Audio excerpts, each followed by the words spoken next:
咁喺你成個即係工作生涯咧，有冇一啲人對你特別有啟發，或者對你嘅影響都好深遠㗎？當然有啦，咁都係我啲老師啦。因為點解我都選擇咗呢個職業咧？咁第一我都睇見老師，哇，70-80歲都仲係喺度教畫㗎喎，即係嗰種精神啦，一種傳承嘅精神。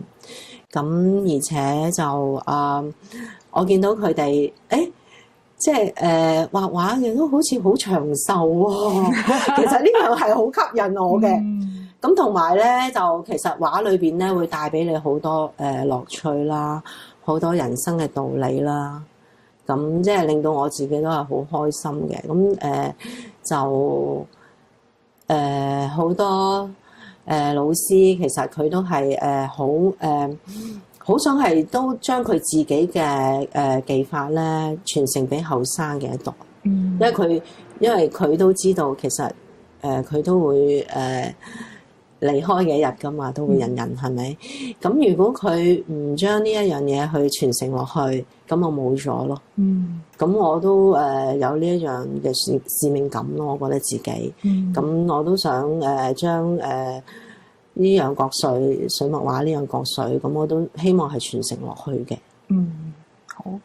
你覺得自己咧喺工作同埋你嘅生活裏面，即係個平衡，可唔可以取到平衡？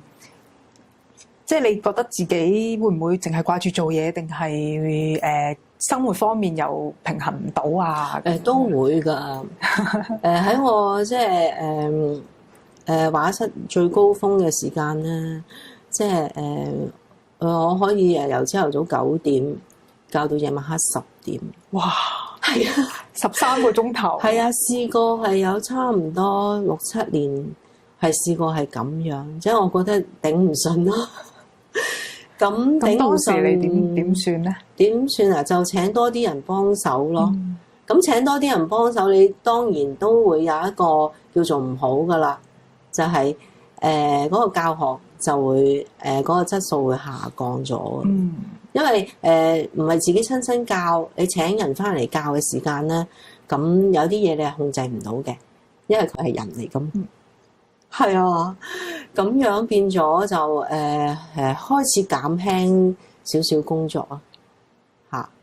咁到依家咧就係半退休啦，因為到咁嘅年紀，真係身體都俾個信息你，我唔得個咯咁樣，同埋都覺得自己教咗20幾年，係咪需要再唞一唞，再吸收多啲養分，再去進修下。咁即係唔好永遠係喺呢個揾錢啦，所謂下喺呢個揾錢嘅階段咯。咁依家係半退休，咁啊教學方面就減輕咗好多噶啦。咁咧就所以就去讀下書啦，去進修下啦，同埋最緊要都係我覺得都係要搞好健康咯。係啊。咁如果你而家諗翻轉頭啦，俾你諗翻轉頭，你頭先講話你最忙最辛苦嘅時候。咁如果而家俾你再翻去嗰陣時，你會重新嚟過一次，你會點樣做咧？我會啊，其實都會咁樣做㗎，因為有陣時啲嘢咧，你係停唔到㗎，即係你去到嗰度咧，即係有陣時啲嘢嗱，學生啲嘢咧都要講緣分嘅。佢咁多老師，佢點解唔跟咧？佢會跟你咧，你又推唔到㗎喎。咁變咗都會係咁㗎啦，其實。咁但係你話點樣安排咧？都係有學生嚟真係推唔到，其實真係都係逼住要，都係逼住嘅。但係就可能會嗱，如果俾我重新會再嚟過咧，我會係去面試下佢先，面試下佢咧睇下佢係咪好有心學先。嗱，因為咧有啲咧就點咧，有啲係媽咪叫佢嚟噶嘛。其實佢自己唔中意㗎。